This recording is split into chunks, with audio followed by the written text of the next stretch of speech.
I'm sorry I'm late, baby, but I just got paid today. Got me a pocket full of change. If you believe like working hard all day, just step in my shoes and take my pay? Well, hello, boys and girls. Hi. What a wonderful day it is today in our money-based economy. Well, sit back and relax and get ready for the guy who's about to ruin everything. I'm puzzled. Are you really seriously suggesting that Jesus Christ was a mushroom? Wait, Jesus was a mushroom Roberts. Yes. You are dealing with a secret cult, a secret society. Welcome to Waning Interest. Welcome to the Waning Interest Podcast, number uno cuatro tres, June 1st, 2024. What day is it? There's a lot of color today, and that's why I'm covering my shades. The babbling dabbler, the smallest click on the internet, the pinball brain in your favorite machine. It's like a diary or a book, but not as stale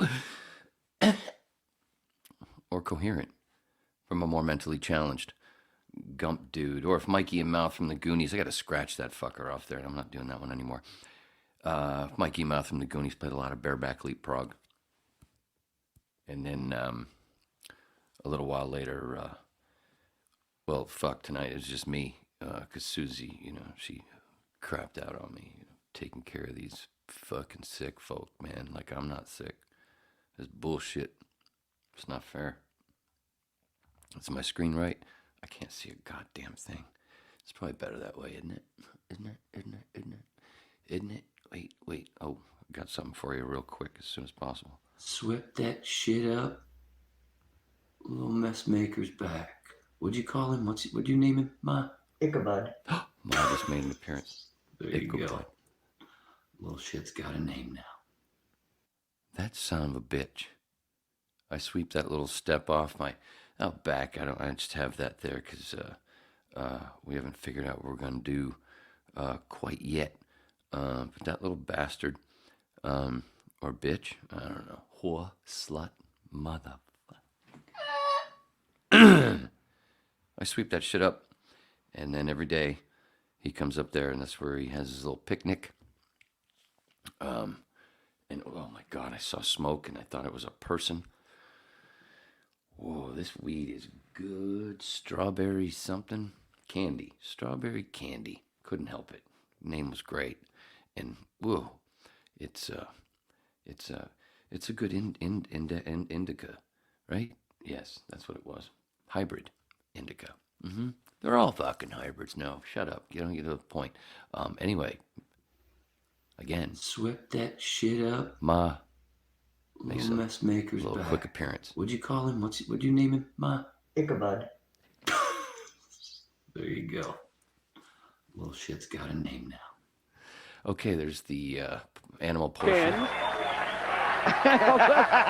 Little dance there. Yeah, the river dance.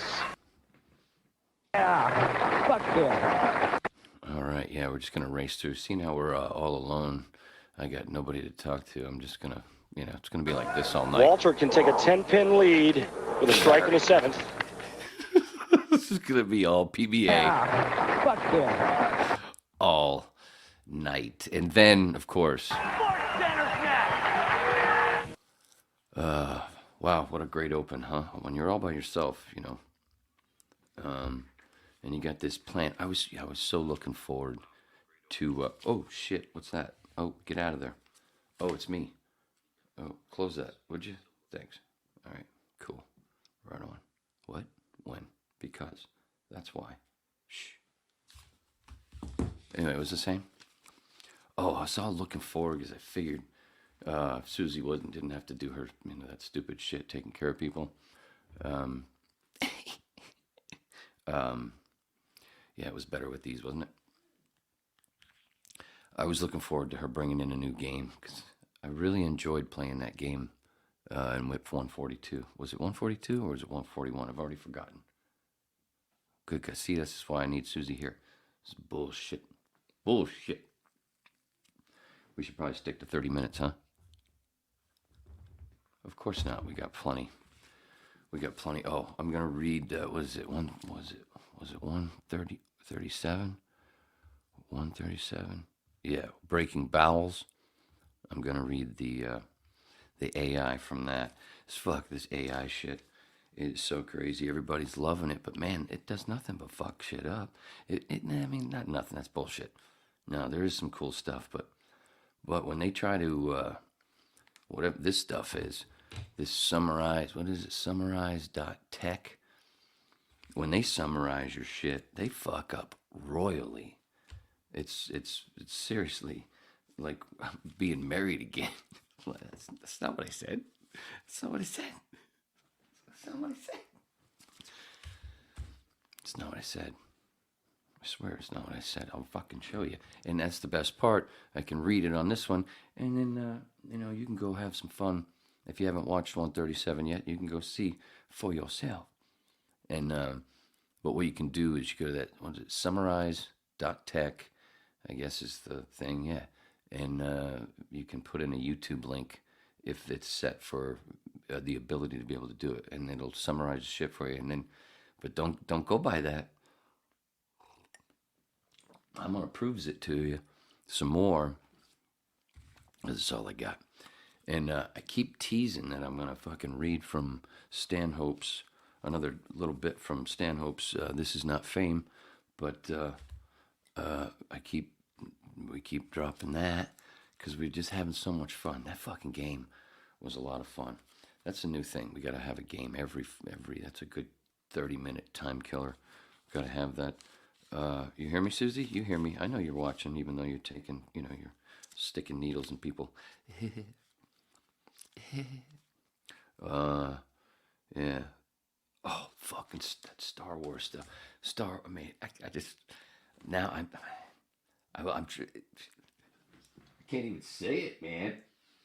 Having so much fun now, hating Star Wars, coming from from one of the OG Star Wars dorks from the 70s, who just is loving that. It's so pathetic.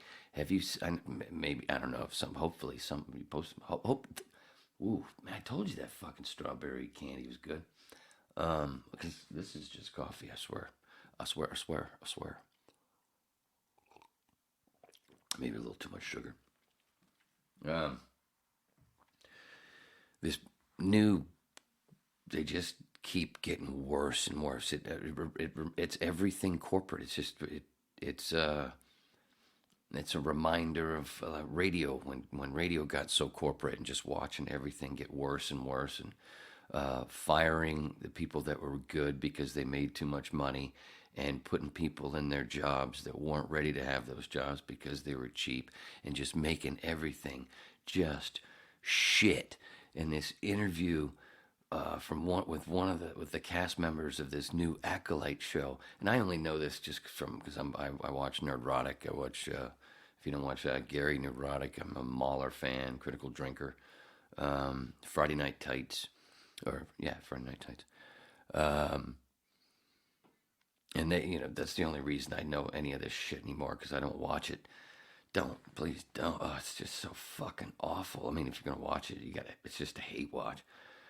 I mean, even the interviews now, this fucking kid, and he kept saying it over and over. He keeps talking about how, it's so great to be part of this Star Wars. It's so awesome, and it's such a great IP and legendary, blah blah blah. And then he says Anakin blew up the Death Star. And then he said it again, and nobody's correcting him. And then there was a second interview, I guess he did it again. And I'm just sitting going, is this really, this is how fucking, I remember this in radio. It's just, what the fuck? It was kind of like the news people they brought, they let take over these kids who didn't even really know the area, weren't even from there. And then there's this thing they got to go to live with a dude, what was it, 95 or 6? When that guy in Miami hijacked a school bus and took it from Fort Lauderdale down to Miami, I think. Or I don't remember exactly where it started. Ended up where the guy was dead in front of, what was it, Joe's Stone Crab, or was that what it was? Joe's Stone Crab?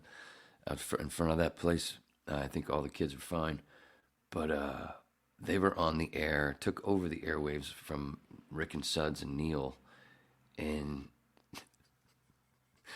was talking about saying the fucking guy was going on a road, going in a direction that road didn't fucking go. I think he might have, I don't know if he said, I think 595 south or something like that. 595 goes east and west. I mean, and the host, I remember being in the control room, watching over, go, what the fuck? And they're going, what the fuck? Then, of course, they went on the air and said, what the fuck? Without saying, what the fuck? That's Anakin Skywalker blew up the Death Star. When the fuck did that happen, bro? And he's just so adamant, and it's just so fucking fake adamant. This guy, oh my, I can't. It's like it's like another version apparently of this. I was never really a Doctor Who fan. I remember watching a bit when we were in elementary school. They'd show it sometimes, you know, and they'd wheel that TV out that was on the thing with,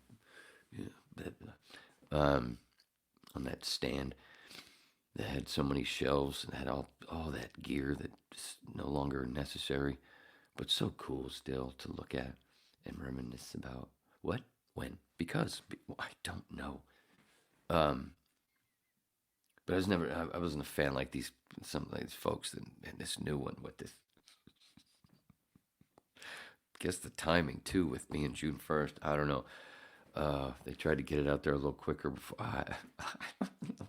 But it's almost the same fucking thing it was so bad.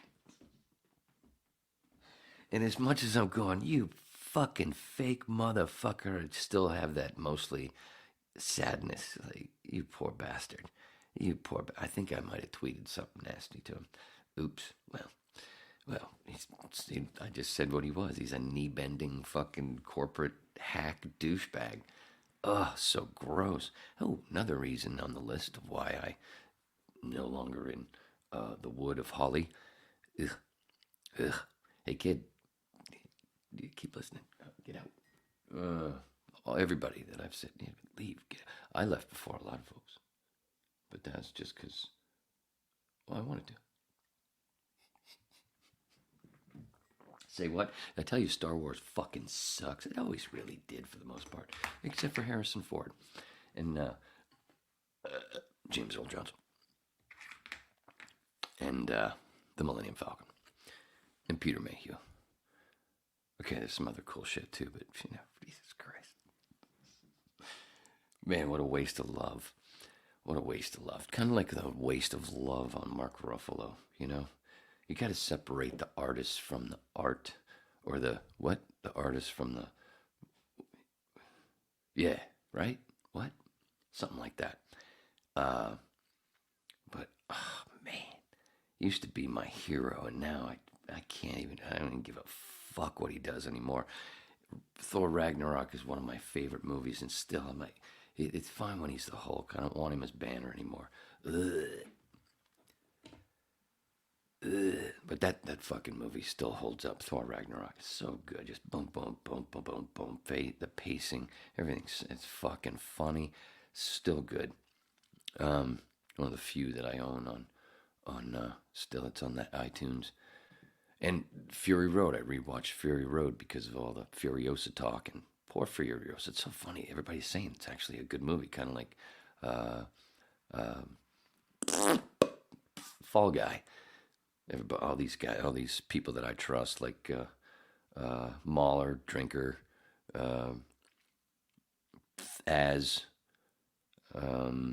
Gary, those people, those folks. Oh, geez, all crackers. Sorry, all dudes, all cracker dudes. Man, I must be an evil prick. I must be an evil. Oh, is that thing ready? It's ready. Of course, it's ready. Okay.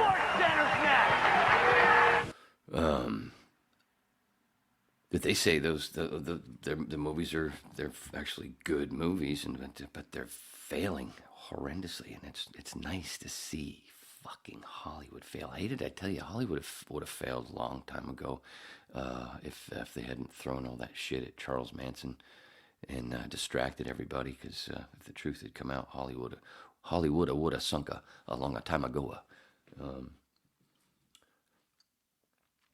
That'd be a neat little. That's a cool idea for a flick, or for a story anyway. I don't know, more long form is better now. And yeah, maybe that's what it is. People are more used to, they want long form. I don't know. I still haven't been in the fucking theater since the first Wonder Woman. But I still know what's going on. Because I'm still a fucking dork. Hey, how are you? Happy Saturday, right? Just got paid today? Not really. That's bullshit. That's bull. Sorry. I knew I'd have a moment. I miss you, Susie. I miss you, Susie. But I'll get through it, won't I? I think, maybe. Because I do a little... Little dance there. Yeah, the river dance. That's Ryan Schaefer for folks that don't know the PBA, don't know bowling. That dude, man, was around. He won Rookie of the Year in I think '87, and was around and just almost always in the top 24. Made shows all the time, and I think before he moved on to the old folks tour, the 50 tour, PBA 50. I think he only won 4 or 5 titles. Poor bastard. Still should be in the Hall of Fame from how well he did, how consistent he was. And he's diabetic. He's got a little thingy. It's on his belt. A lot of people think there's a microphone when he's not wearing a microphone. Little thing, because because when they're wearing a microphone, you can see usually, but sometimes you'll see 2 on him. Hey, maybe you see it during the dance. I haven't noticed. See, there's one. Little dance there. Yeah, the river dance. He's got a dose. One's for the microphone and one's for a little of his thing for diabetes. And he's still consistent. Bam, bam, bam. And that guy, so many bad breaks on TV and shit. Some of them are against this motherfucker. Yeah. And then, some of them were Fuck yeah. Brian Valls. And Ryan would... Walter can take a 10-pin lead with a strike in the 7th. What do I got to do? Okay, there's your PBA lesson for the evening. All right. When do we... Oh, yeah. Did I tell you Star Wars fucking... Oh, my God. It's so sad. It's so fucking sad. But now it's hilarious. I remember I used to be angry at it. Because, it was almost like... What the... Like with Kenobi, remember, that was the last time I had expectations. But Ewan McGregor was attached to us. So I'm like, it's gonna be good. He's one of the producers as well. He's coming back. Come on, this is gonna be good.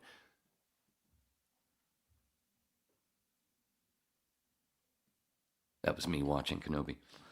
And that's about how long I watched it. So fucking awful. And it just got worse and worse, and it's gonna get better. And it's, oh my God, how the fuck?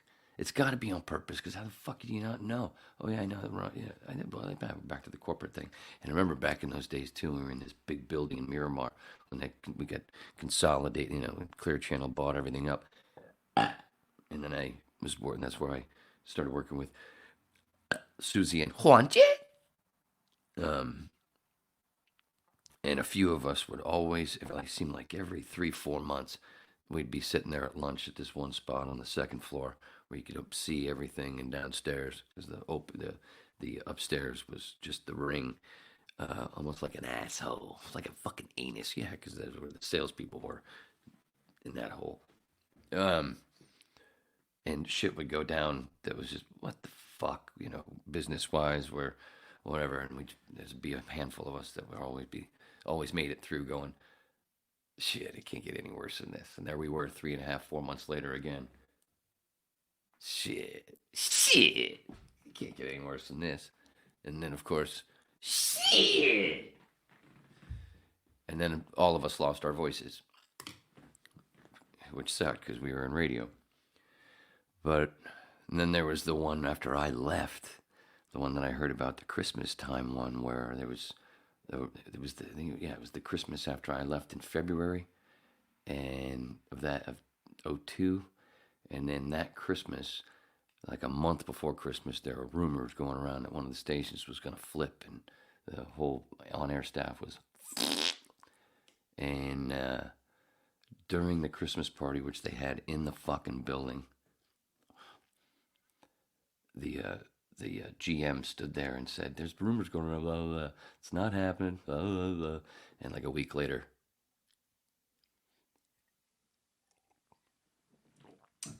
lovely stuff. It was kind of like it kind of reminds me of leaving California, but before a lot of other folks. Like, whew, I just got the fuck out. And you know how stupid I was? This fucking douchebag gave 4 weeks notice. 4 weeks, not dos. Cuatro. And did I pull that? And I had I think I had like 12 sick days because I never did that shit. Never used them. Hardly ever used my vacation. I had like 2 weeks of fucking vacation. And you know what most people do? They give their notice and then they use that shit up and hardly show up to work. I didn't do that. I fucking came to work almost every single day. I took like a couple of those days off just to finish packing in the house. Thanks, Neil. This douchebag. I didn't even take a nap. And for not doing that, for being somebody who didn't do that, pull that bullshit like most people did, which usually I'd be one of the people that got fucked over by people doing that when they bolted. I didn't want to do that to my folks because they were my friends. So I didn't want to fuck them over by just not showing up. That was part of it. Loyalty, sons. Loyalty, daughters. Loyalty. Who else? Fuck the rest. That's not true. Yeah, it is. So what? Enough trying to be funny. Where were you? Where was I? Shit, I got lost. I must have got lost. Oh, copyright. Somewhere down the line. Oh, yeah. I didn't do that shit where just disappear with all that time off and still get a check and kind of say goodbye. Still made it to, went to work almost every day. Almost every day. And there's still people alive to vouch for that. Just, because I ain't no goddamn liar. What's the point? And then, the other thing that made me think about that was today, I don't know if, when I was in radio, I kind of worked with Alex Jones when I worked for, when I was one of the producer board ops for Coast to Coast AM with George Norrie and Art Bell on the weekends. And who's that other fucking guy? Ian Punnett. Worked with him too. We didn't end well. What a fucking shock. George and I did. Art and I did. They were the more important ones. George actually, before I got fired on purpose. I wouldn't sign a piece of paper that they wanted me to sign. I said, so took them a month to replace me because they had hired 2 fucking people to replace me. But in that meantime, Zeitgeist Addendum was coming out. The second Zeitgeist movie, Peter Joseph, and I kept telling George, who we have Alex Jones on once a week at least, and talk about UFOs, all this fucking shit. It's known as the Conspiracy Theory Show, Coast to Coast. And I go to George, we gotta have fucking Peter Joseph on from Zeitgeist. This new movie's coming out. You know how Zeitgeist fucking blew up when he put that up. Gotta have him on. Well, go ahead, email the folks that do that book the stuff. So I did, and they were like, Wayne, we're not a conspiracy theory show. Like, is this a fucking joke? What the hell are you talking about? I'm one of the people that calls Alex Jones up for us. What? This is Coast to Coast AM. Anyway, George, I showed George, like, I don't know, what's this? What is this shit, motherfucker? And he went, I'll take care of it. And then he actually wanted me to, I was going to do the interview with him, with Peter. But I got the, which was just fine. So I ain't signing that shit. That's for babies. But because of Alex Jones, brought it up because of Alex Jones thing. I don't know if you've seen this stuff where I'm not a Jones follower. give him shit all the time on Twitter. I try to. I'm buried. Nobody sees it because I also don't pay to be on there. I keep calling him every time he says something good about Trump. I'm like, dude, you should be the one fucking. You should be the first one pointing out this whole thing is all that fucking political shit is the WWE in suits instead of fucking tights. Stop playing Bobby the Brain Heenan in fucking like a manager for Trump. It's controlled opposition. Just, oh my God, I'm getting it. I'm not. This is not a political podcast. It's just about Alex. But still Alex. It's sometimes he is right, but I'm not one that I'm not an Alexite. A lot of times I tell him, shut the fuck up, dude. Stop it. Because sometimes he sounds really fake. And I don't blame people for calling him a fake. But he has helped awaken a lot of people. But I don't know if you saw this fucking stuff where the Fed said they were going to come and shut InfoWars down. They were going to come in there and lock the doors and all this shit. Just shut him fucking down. I don't know. Part of the show, most likely. But that's the thing though. Back to Coast to Coast AM. A couple of times where I was the one in the room where to call him and doing the phones. I'd get him on like, you ready? Hey, Alex Wayne, Coast to Coast, blah blah blah, and he just almost like he was already on the air in my ear. Blah, blah, blah. Alex, we're not on the air yet. Hold on, I got other shit I got to do. I got to put you on hold. So he always seemed real. I mean, like me. What? Where are we going now? I have no idea. But anyway, he was talking. At one point, I was listening to. I don't normally listen to him, but he did a Twitter Spaces to talk more about that stuff, and he had some of his employees on talking about what was going down. People that had been with him for 20 years, 22 years or so. And he was talking about this dude that apparently had to come in at some point. I don't know if it has to do with that, getting sued over the SH thing, that craziness. But this guy that came in and is just screwing everything up almost like it's on purpose, and very similar, just kind of like the interview, that Star Wars interview, and kind of like radio, kind of like all this fucking garbage. And it reminded me of Ron Ron when they sold, because Ron Ron actually owned their own network. They weren't they weren't employees like of, what was it? What was back then? What was back? J-Core? Was that one of them? It was J-Core, and there was a few big companies, and there was Premiere. All these people like Jim Rome was on Premiere, Coast to Coast AM was on Premiere. But Ron back in the day, in the late 80s, I guess, early 90s, and they were their own network, but then they sold to Paxson, who then sold to Clear Channel. When they sold to Paxson, it was sad. That's what it sounded like. They had that Paxson brought this fucking dude in. I'm just going to call him TK, one of the biggest douchebags on the fucking planet. That guy actually sat there and seriously said to us that there were only, what did he say, 5 or 10 people on the planet that played the guitar better than him. And we're all like, yeah, that's funny. He's fucking serious. He was serious. Douchebag. Neil Rogers used to make fun of his hat and say, well, when he takes his hat off, you can see it moving by itself.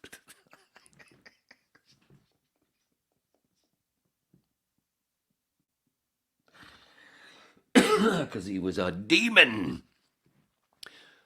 But Alex talking to his employees about this one dude who come in and fucked shit up like it's on purpose. It sounded like this guy came in and just like constantly was cutting the fucking balls off the Ron show, but not putting anything back. And that's what Bennington used to bitch about. All of them, everybody used to bitch about. It's like they keep telling us we can't do this anymore, but then they don't give us, hey, why don't you do this instead? They don't even give us that, even though we'd probably piss on it because it would most likely be shit anyway. But just kept cutting the balls off the show until finally they realized, whoops, it's going to be gone once they sold the Clear Channel. Clear Channel killed it. And that's why you got Ron and Fez and then Bennington later on. I I helped Fez make the demo for the Ron and Fez show, and then they got the gig in Daytona on the Crow. And that's where the Ron and Fez show began.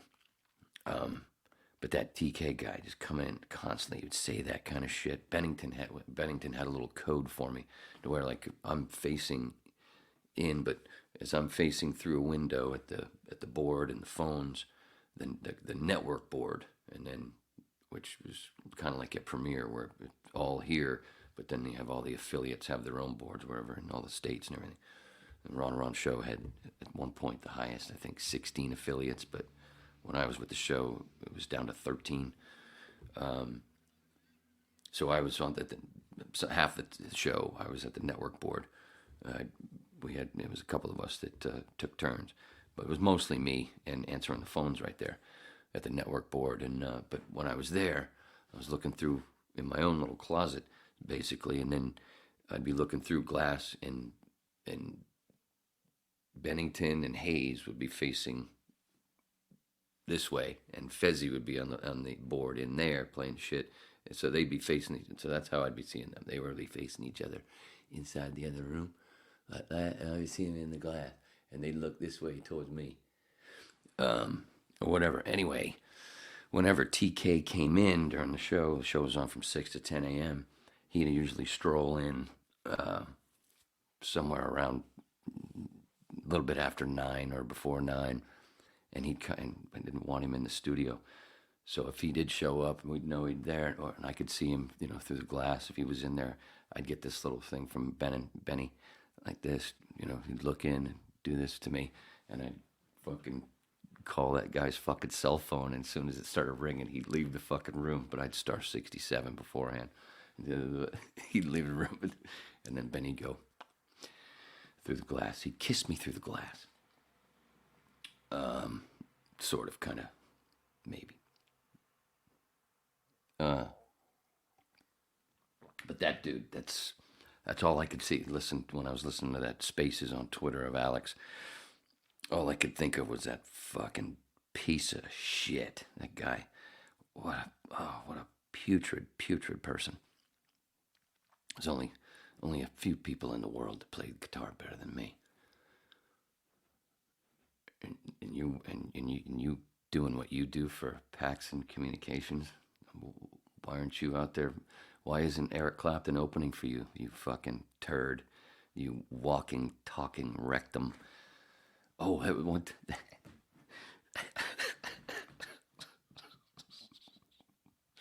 he'd leave the room or whatever, and then they'd leave it to me. Bennington and Fezzi they loved it when I got angry.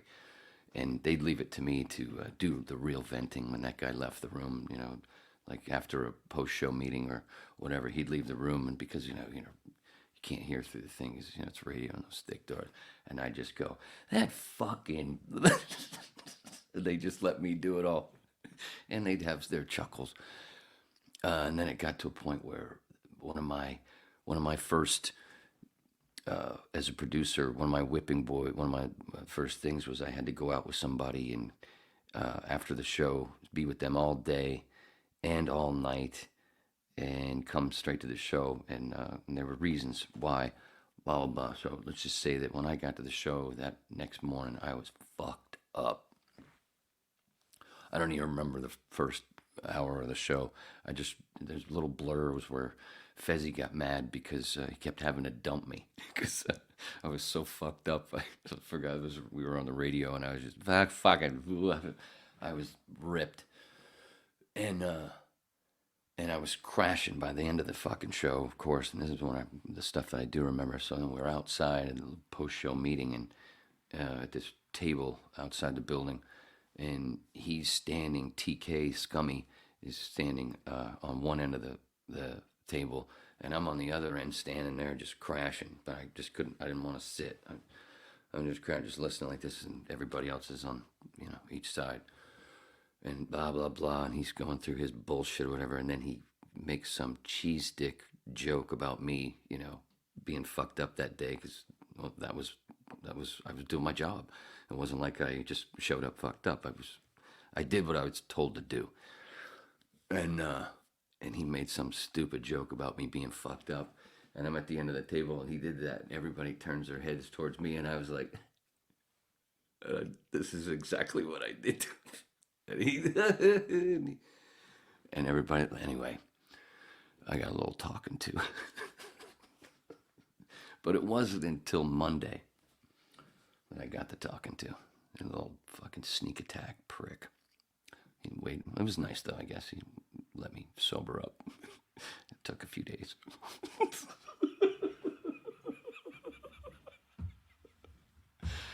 Oh man, it was so great. Walter can take a 10-pin lead with a strike in the 7th. I gotta edit that clip. I gotta get it right. I gotta get it closer to where I'm gonna get it. I'm gonna do a little trim. I'm gonna give it some trim. Walter can take a 10-pin start playing lead right there, a little before that. With a strike in the 7th. Fucking love feet. What do you say, Brian? What do you say? Fuck him. Found another fuck on the PBA watching some old shows. Was it Sean Rash? I think it was Sean Rash. I sent it to Susie. She didn't clip it for me. I didn't tell her to. I didn't ask her to. I just I couldn't tell if it really was, so I sent it to her and gave her the time code. Is that what you hear? Hey, go ahead and clip that if you're watching. I love finding fucks on TV, on old TV shows. Oh, it was the best. I can't believe it. Like 2017 too. I think that show was. Like they didn't have a delay on in 2017. How the fuck did that? What? How do they not have a delay on? I know it's live, but still, you still can have a delay. It's so great. Glad they didn't. There's still even the Mike Devaney one. Oh, I don't have the Mike Devaney one up. Damn son, bitch, fuck. Because this Brian one. What? Shit. That's not what I meant. Fuck him. What year was that? What year? I think that's like 02. I believe, Steve. Anyway, let's go back to Ichabod. Swept that shit up.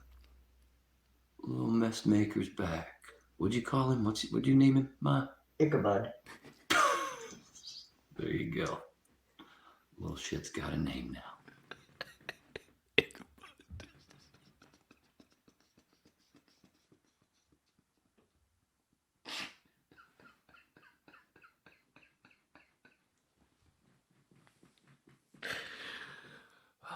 Oh, that sounded like I was farting.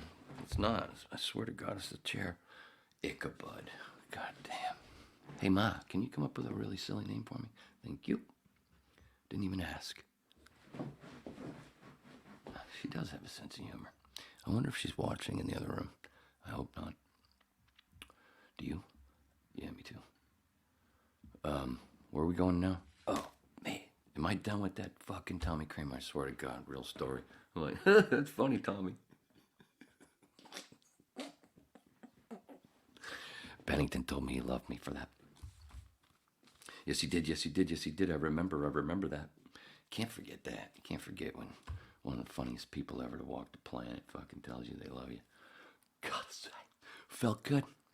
I remember my asshole hair tingling. I swear, I remember that part. How do you forget that? How do you forget that? I don't know. I was trying to think of an answer.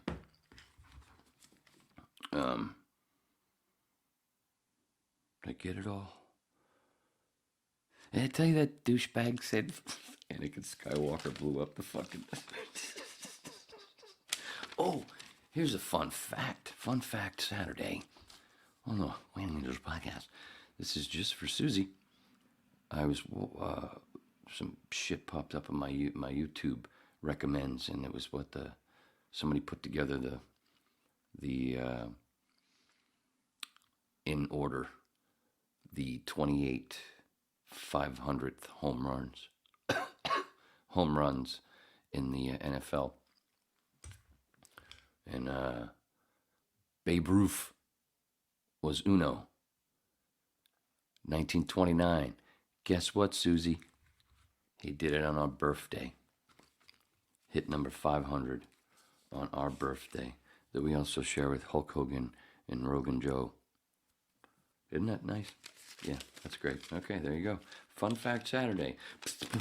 I need an open and a close for that. Instead, we'll just, we'll go with this. Swept that shit up. Little mess maker's back. What'd you call him? What'd you name him, Ma? Ichabod. There you go. Little shit's got a name now. Ichabod. Ichabod the mess maker. You little... There's a fox. I've seen a fox out back. That fox gonna get that motherfucker, I guarantee it. Ain't gonna see him around no more. I'll know it when I wake up, when I look out and see that there's no shit on my step. And say, oh, fox. Fox on the run. Who's that? Who was that? It was, Sweet. Sweet. There's a story. Yo, man. If you've never looked up, gone down the sweet rabbit hole, the sweet, that's another thing because I said hole, always reminds me of something. That I did a podcast years ago. I don't remember which one it was. I think it was back when it was audio only. There was where I think it was End Game. Watching, because there's about like, all the ass references in Endgame. America's ass, that part, and there's a whole bunch of shit I went through. That's America's ass. There's a whole bunch of stuff that I've pointed out, and I've pointed out to other people. I'm done pointing up the asshole. I'm done. My finger's sore. I'm tired of washing it. And I just don't like to wear gloves. I don't like the hand sweat. It's gross. Anyway, in Ragnarok, how the fuck did they get away from where Jeff Goldblum runs the place and is this such a... He's fucking great in it and he's funny, but it's like, is he playing a queen? What the hell is he doing? But how do they leave? How do they leave Sakaar? They go through the devil's anus. And when they point it, when Thor goes, that's how we're going out right there. And that's when she calls it when Valkyrie calls it the devil's anus. And you look at it like, yeah, it kind of looks like somebody's pushing out their, what is it? Their rectum. What is it? Rosebud. That's what I think Rosebud really meant. It didn't mean a fucking little... That William fucking Randolph Hearst Rosebud meant he was into filthy stuff, he was into Rosebud meant his asshole. I think that's what it was, but they made it in that movie. What is it what's that movie? Citizen Kane. It just turned it into a little stupid toy. Bullshit. They Hollywooded it up. Bullshit. It was dirtier. That guy's fucking... Not that makes you a scumbag being into that, whatever. But, man, William Randolph Hearst, what an asshole. Because he helped get rid of cannabis. He helped destroy hemp farms and stuff. Piece of shit. Yellow journalism. Scumbag. Work for the elite. Helping them fucking own everything now and turn it into the piss pot that I've been describing the whole time. When it comes, with the Alex Jones and Ron and Clear Channel and why I don't do that anymore. One of the reasons why when I wouldn't sign that fucking premiere, I went, I ain't signing that. This is for babies. You understand? This is for fucking babies. This is bullshit. It's bullshit. And it was. Anyway, what was I looking for? Oh, my book. My book. What am I in? 44. Jesus.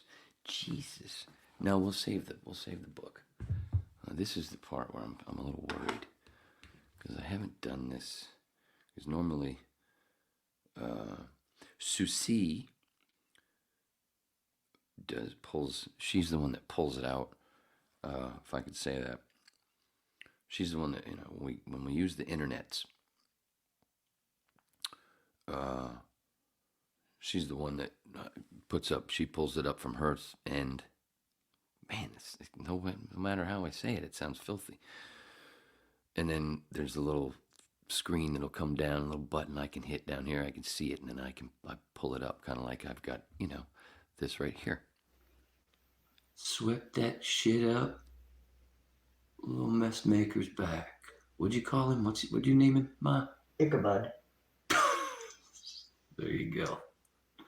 Little shit's got a name now. Kind of like that. So now I gotta go look at, gotta watch to see, make sure that it works, because I got nobody making shows. So how do I do this? I'm gonna read the summarized tech thing from 137, but instead of, because it's long, so I didn't want to do on my end. See, on Susie's end, man, it's just like for the MCU. It's all about the ass.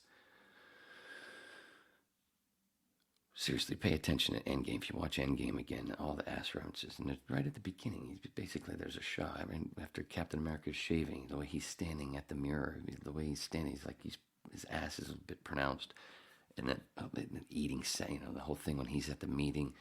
See, now I'm telling you, Anthony Russo, one of the directors, he plays a character. They're in a little, like an AA meeting for all the people that got blipped, the people that you've lost, blah blah blah. That you miss. He's telling a story, and when they ate salad, he's talking about the last date they had. We ate salad, tossing the salad. It's all. I mean, I know that's reaching, but it's fucking there. I know it. I know it's there. It's part of the whole end game. Anyway, what I was saying was, Susie can pull up on her end, and I can pull it. She sticks it up to me, and then I can stick it up a little further on the screen, like Ichabod, actual JPEGs and shit. On my end, I gotta go dry. I can't use any lube. I gotta turn the motherfucker into a PDF. I can't even pull up JPEGs or whatever else. It's gotta be a PDF. So then if I'm gonna do a whole, because this is long. The end game is long, obviously. Then I'd have to have do so much, because you'll see what I'm saying. So, for the first time, wish I had some music for this. The first time I'm gonna share my screen, and I don't know how it's gonna do. So I gotta pay attention to myself down here. This is weird. This is fucking weird. I see myself down here. I see myself right here, and then I see myself right here. This is some. Man, next time I do this, I gotta do mushrooms. Right? Nah, that'd be crazy. You don't want no cameras around with no mushrooms. Anyway, here we go. Let's see how ridiculous this shit is. I only pulled it up right here. I can't stop with the euphemisms. This is a brain with sport. For fun. Thanks, Faz. Rippage. Let's do this. So I haven't read it yet. 137 AI summary, bullshit summary. So now what do? I go here, share screen, select StreamYard. All right, allow. Okay, here. Let's see, what does it look like down here? Am I right? Is it working? Do I have it right? Or is the whole screen up there? Or is it? I can't tell, because it changes when I flip. All right, hold on. Oh, there it is. Okay, so now, see, okay. It is there. Yay! All right, summary. Waiting Interest Podcast 137, Breaking Bowels. What a great name. What a great name. That's one of the fun things that we do post-show. Susie and I figure out the toidle. All right, here we are. Now see how crazy this shit is. All right. It looks all right. Right on. In the Waiting Interest Podcast, yeah, the Pickcast, 137, blah, blah, blah. The hosts share personal experiences with constipation.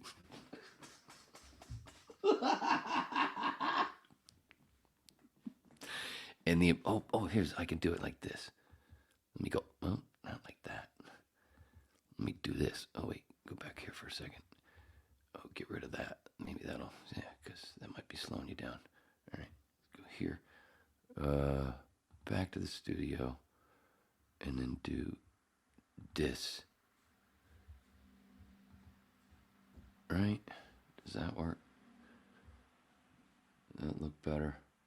I'm trying to fix folks. See what I'm saying? So I don't know. I can't tell because when I'm on the screen looking at this shit, hell.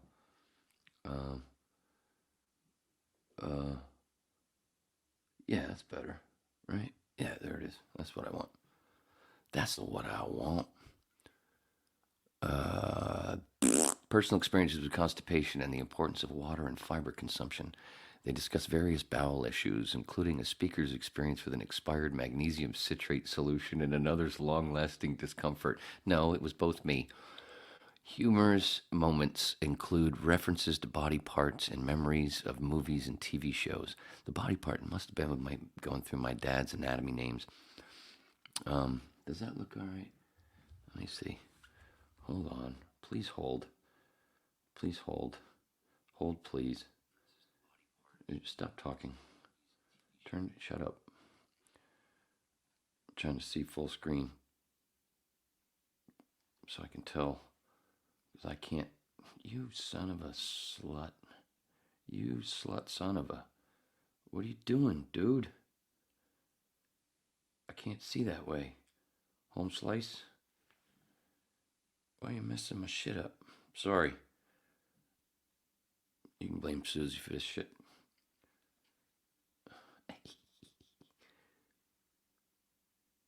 Yeah, I guess that looks all right. All right. Let's move on. Sorry. All right. The hosts also reminisce about short-lived TV shows from the 80s and actress Katie Seagal's roles. Oh, and that whole stuff about her maybe being a man. I didn't say it. It's just shit that we saw on the Twitters.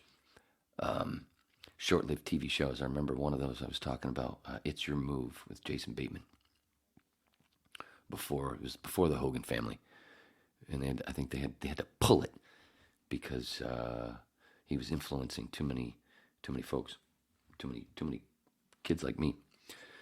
But he was cool. He was charming and stuff. It wasn't that bad. That's what I just read that. I don't know if it's true. Probably is. It's Hollywood. In this section of the Waning Interest podcast, the hosts discussed their personal experience with constipation and the impact of not consuming enough water and fiber. The speaker mentions that he had been neglecting to buy water. I wasn't neglecting. I said I did. I noticed that my water wasn't. My water bottles weren't disappearing as fast as they normally were. And then I said that I was in too much pain to go to the store to go get more water, something like that. I wasn't neglecting. That was fucking. You put words in my motherfucking mouth. That's bullshit. Rude. You're going to do that a lot. And had been taking iron pills less frequently. True. Leading to improved blood results. See, they fucked that shit up. That's not how it went. No, I had said that. No, the iron helped my blood before, but I was afraid to take them because of the constipation, so it wouldn't make it worse. But right here, the way they word it, like Jesus. However, he had also been experiencing constipation, which he found unpleasant and frustrating. Oh, really? Thanks, Captain. Oh, nah, it's Colonel. The conversation shifts to a humorous discussion about Jesus being a mushroom and other unrelated topics.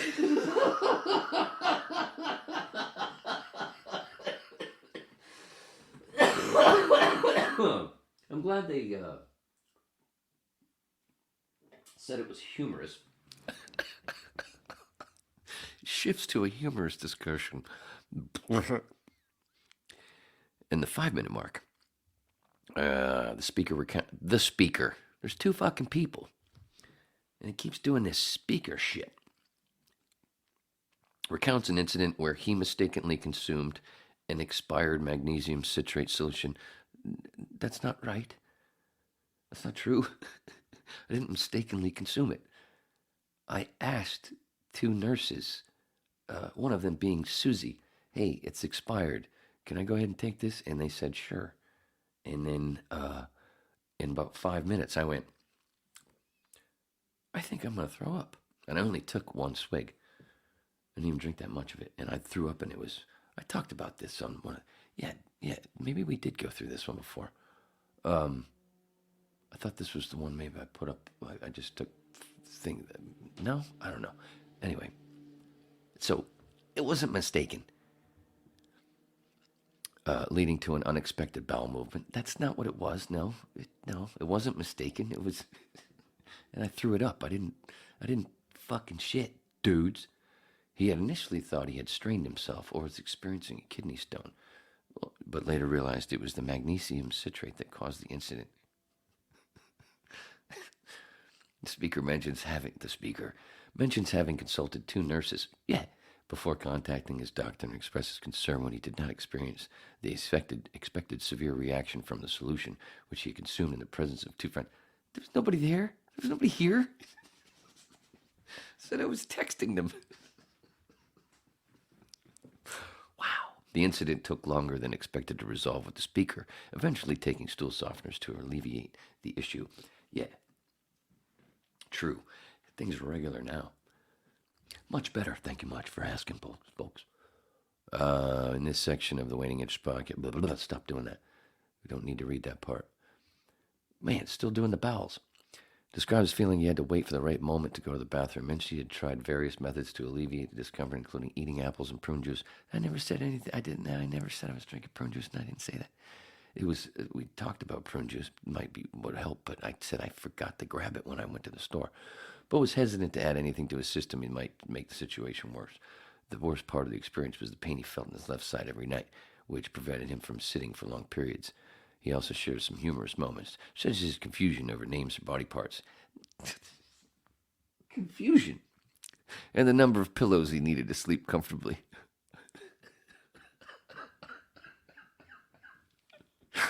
Overall, the speaker describes the experience as a challenging and uncomfortable one, but with each passing day, the symptoms became less severe.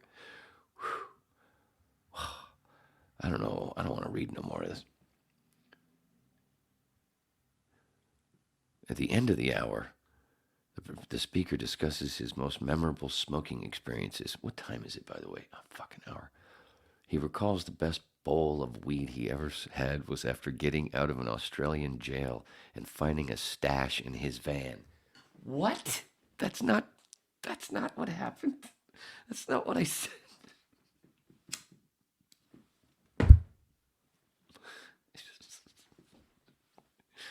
Oh my God, this is so silly. I said my friend Dick. Dick? I said I found my friend Dick's van at the beach. And he packed a bowl after going, dude, heard you got pinched. And that was, yeah, and then I fixed that the next podcast. I remembered now the best bowl was after I got out of the psych ward. Anyway, but that was years later. So I didn't find the stash. He also mentions another memorable experience was after being released. Because this must have been when I fixed it and I'd said the other one. When he feared his weed had been taken but was relieved to find it still in his kitchen. The speaker then goes off topic, no shit, and talks about a drink he's consuming that's not tea or coffee, but doesn't reveal what it is. What the hell was it? Must have been wine. Oh, let's go back another 5 minutes. This sounds funny. The hosts are reminiscing when they were young and watched TV classic show I Love Lucy. They recall a story about Lucille Ball's early life before she met Desi, which is detailed in a new book. The book alleges that Ball had a scandalous past, working as a nude model and a New York hooker, and got her big break in Hollywood through an unusual means. We were discussing this. Somebody else was discussing it. The hosts discuss how Ball's friend Vivian Vance, who played Ethel on the show, was actually older than Ball, and the actor who portrayed Ethel's husband was much younger than expected. However, the conversation is frequently interrupted by technical difficulties and the hosts' distractions. They got that right. I don't remember what those were, though. Oh, man. Leslie Neal. Listen, look at this shit. Anyway, all right, I've had enough. Have you had enough? I've had enough. Stop sharing, you prick. All right, anyway. Sports Center sucks too. Sports Center is almost as bad as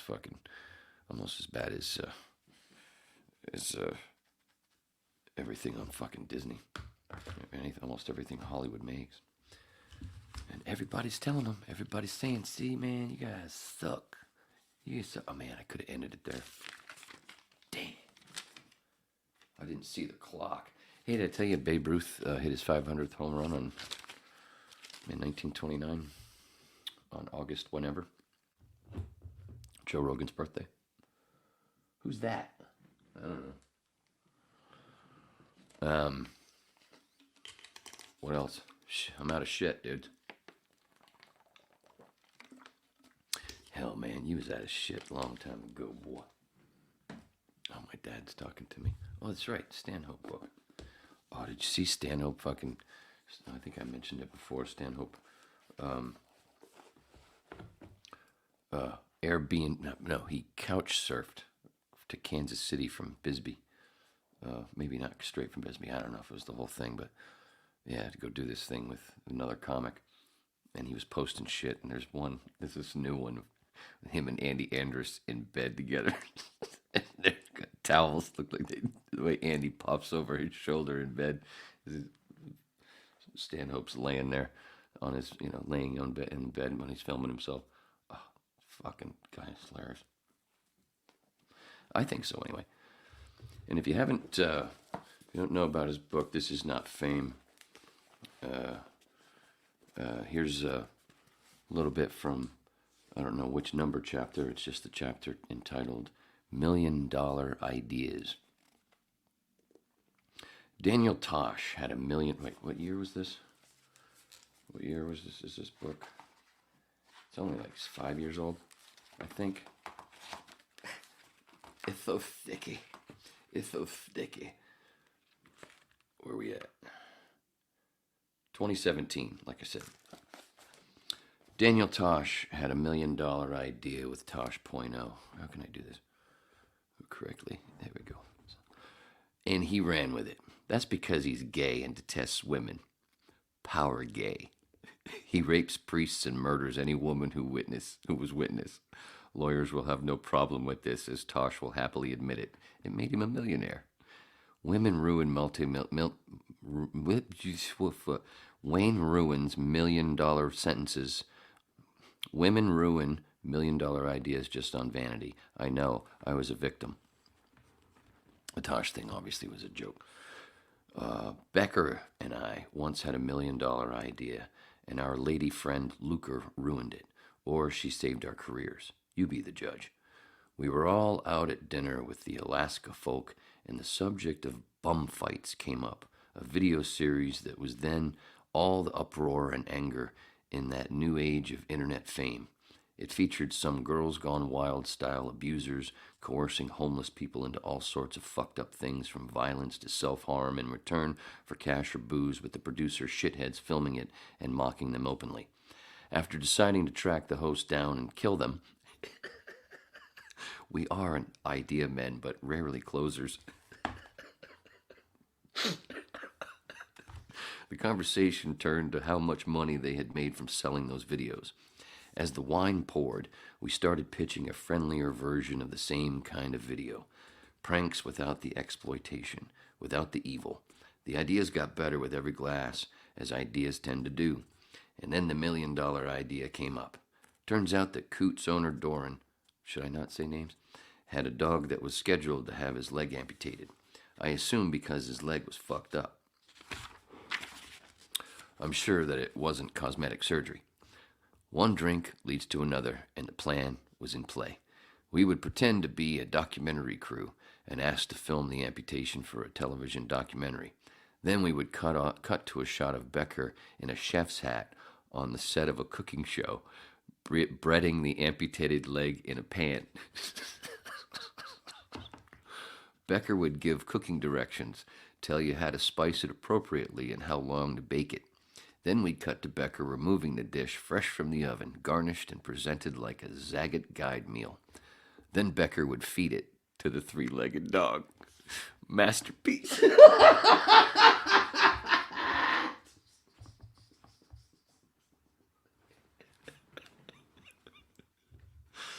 glad that this is a short chapter.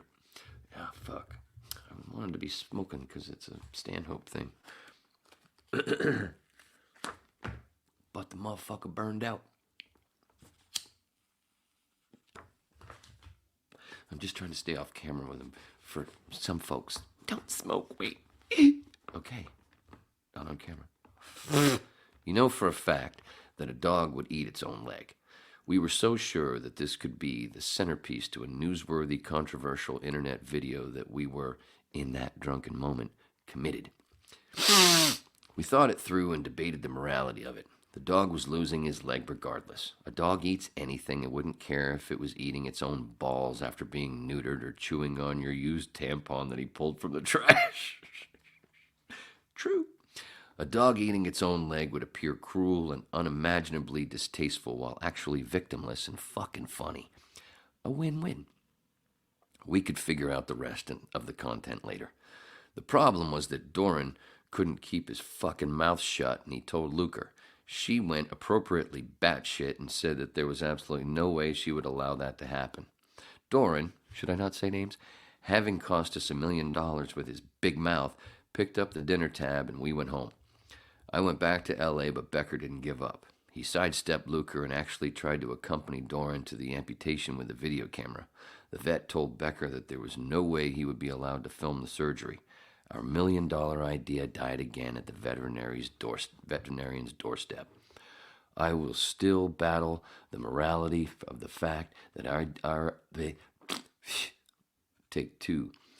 I will still battle the morality of the fact that our idea would in no way have hurt the animal.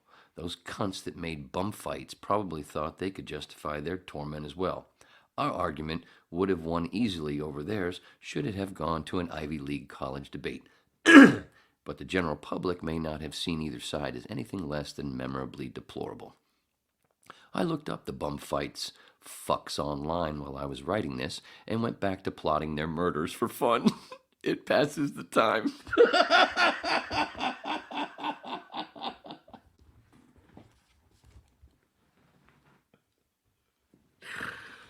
Anyway, last paragraph.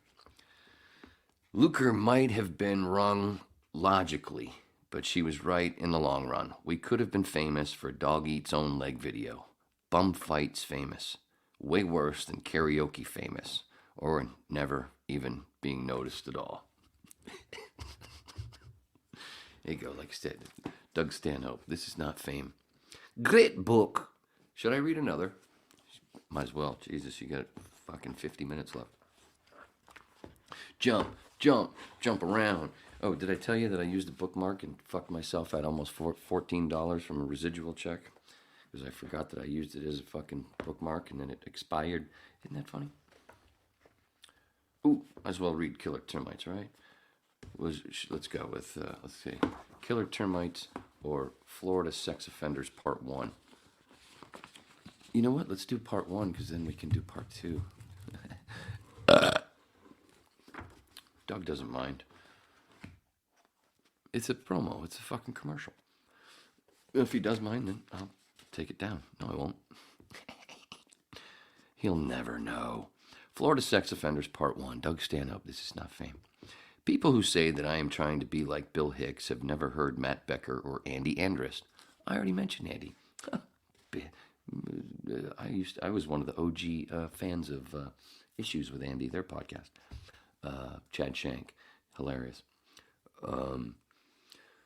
I've been trying to be both of them for too long to remember. I want Becker's speed and content with Andrist's style of wordsmithing. And if I lived either of their lives, I'd want a good lawyer. Having done that private party at the lawyer whatever's house years before, same last name as somebody I used to work with at WIOD. I won't say the other part. No matter how much of a shit apple I ate was a small retainer to pay for the constant late night haunting for legal advice we'd be pestering him with in the years to come or follow. My buddy just got a DUI for weed. What should I do? What should he do? I think I found that lady I married drunk in the 80s. You know, a private investigator in Florida?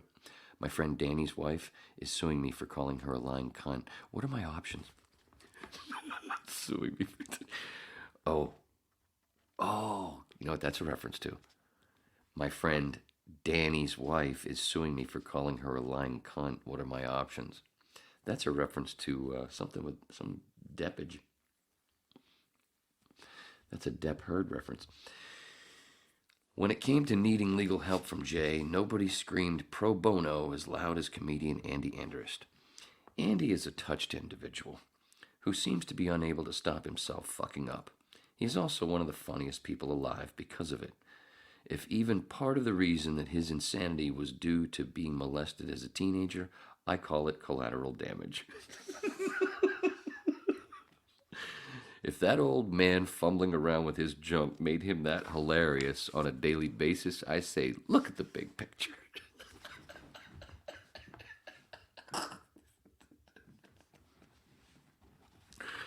And people think I'm always negative. That's a line. I didn't make that. Andy and I have been best friends for years. When we'd tour together, sometimes people would say that he's trying to be like me when all the time I'm trying to be like him.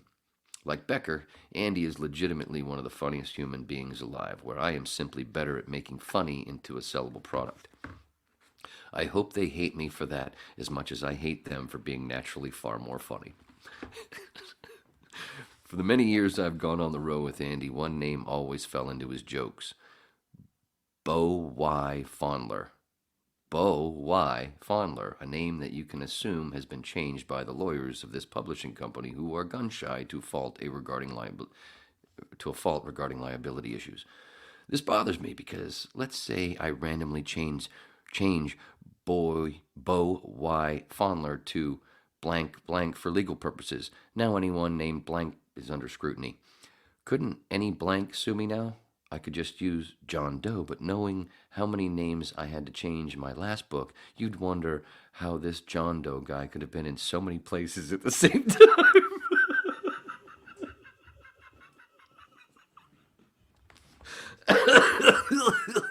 Slow down, would you? What do you got? Damn it. What is this? I'll refer to my publisher as HarperCollins or Random House from now on. Just pseudonyms. Fondler is the man that allegedly molested Andy as a young teen. I have to say allegedly because I wasn't there. Yet I can't imagine such detailed memory of being coerced into sexual situations in trade for, amongst other things, some sweatsuits that Andy favored as a kid. I won't mention the specific brand without an endorsement deal. I know that the man is a real person, and if Andy can come up with bits that funny over imaginary transgressions, he should apply it to the rest of his act.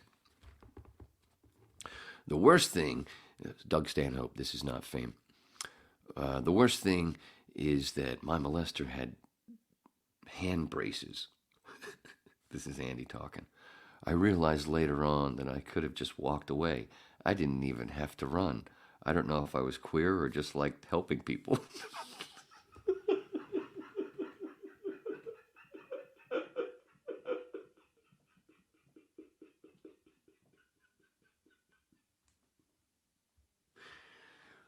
Whew. It's funny because it's disturbing and disturbing because it's true. Allegedly.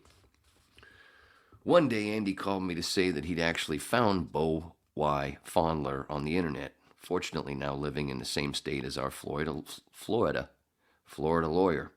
And Andy was formulating a plan to avenge Bo's transgressions. Each call afterwards was filled with impossible Ocean's 11 details, none of which could possibly work out, but were hilarious in their retarded intricacy nonetheless.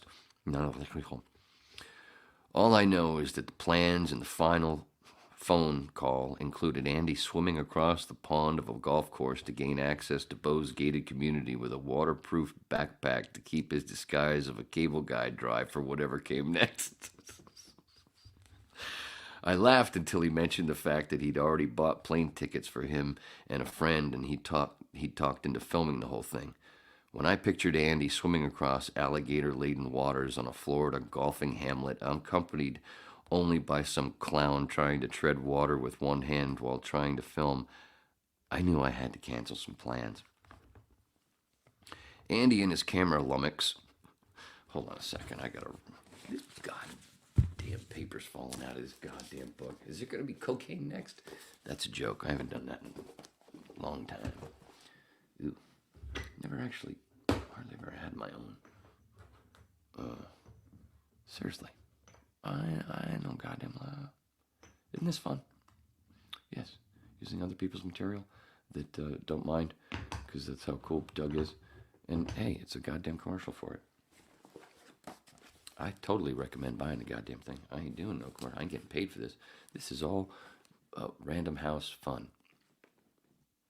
Oh shit, you packed a bowl, but you didn't smoke it, douche. Excuse me 1 second. Excuse me, folks. Oh shit. What is it? Yeah, let's do that. Swept that shit up. Little mess maker's back. What'd you call him? What'd you name him, Ma? Ichabod. There you go. Little shit's got a name now. Isn't that sweet? What do we got? Look at that. Look at that. Look at that. Look at that. Look at that. Look at that. I know you wanted to see it again. Swept that shit up. Little mess maker's back. What'd you call him? What'd you name him, Ma? Ichabod. There you go. Little shit's got a name now. You're welcome. Andy and his camera lummox were already there with an arsenal of gimmicks from Boy Scout uniforms to giant, Doug Stanhope, this is not fame, to giant handmade signs saying, in all caps, "I was molested by your neighbor, ask me how." That Andy planned to spin like a barker outside the entrance of the gated community. The plans were as harebrained and scattershot as Andy's always were. I had to dial them back. Andy was clear in that all he wanted was an explanation as to why this man had done this shit to him, and if the guy even gave a fuck that it had affected Andy. If Andy could have a legitimate dialogue, all of his absurd B plans for revenge could be ditched. It's trouble when I'm the rational guy in any given situation. I know this. I know that feeling. I found a hotel just outside of this douche's enclave. Among the other things, aside from Beau's address and number that Andy had found in his internet investigation, was the fact that Beau had a daughter in college. I had a simple plan that didn't require aquatic gear or alligator repellent. We watched football at the hotel bar, lawyers in tow, and waited until the alcohol dampened our nerves. With the camera rolling, I finally made the phone call. There was no answer. We waited a bit and had more drinks. I called again, and there's still no answer. We made random guesses that maybe he's not answering because of the block number, or maybe they're at church on a Sunday, and all but gave up hope of doing this the easy way with my plan. Eventually, Jay the lawyer left, and Andy went back to the room. It was just me and the camera flunky when I made the one last futile attempt and dialed the number. Excuse, please. If I'd been drinking my cocktail when he answered, I would have done a slapstick spit take. I tried to focus and calm myself as I hysterically motioned for the video oaf to start rolling. I told Beau that my name was Tim Heidecker.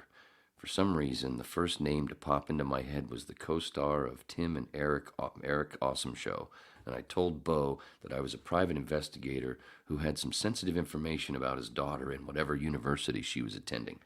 A simple plan. No matter how rotten a person might be, their children are almost always their Achilles heel. Achilles? Even if they are fucking children. I was right.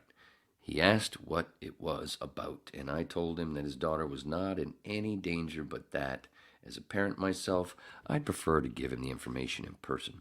I said that I was at the hotel just outside his gates. I'd meet him in the lobby. By this time, Doug Stanhope, this is not a fame story. By this time, we'd already told the bartender our whole scheme. Scheme? and he was as anxious for a payoff as we were. So as I hung up the phone, shoving the film boy towards the door, yelling to the bartender that we'd settle up later, he didn't have a qualm. A story was brewing. We'd sprinted to the room. Weed? There's no weed. There's no... I said weed. We sprinted to the room. Oh, God damn. I'm trying to get comfortable. Doug Stanhope, This Is Not Fame, chapter whatever. Page 213 is where I am. What was I?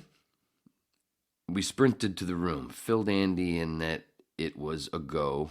Oh, man, that's a hard one. And the sentence, too. We sprinted to the room, filled Andy in that it is... Ooh, I found a typo. That's why it's hard to read.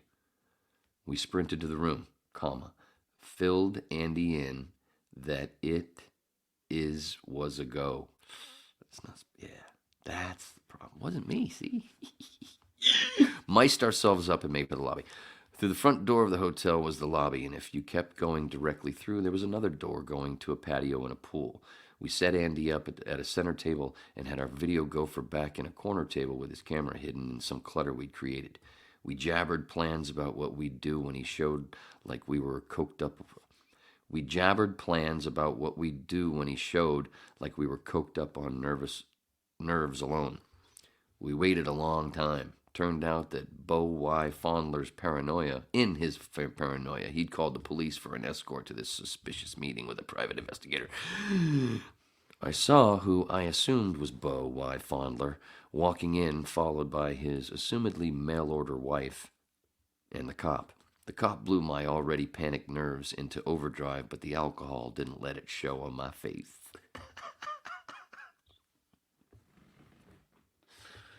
Oh, Doug.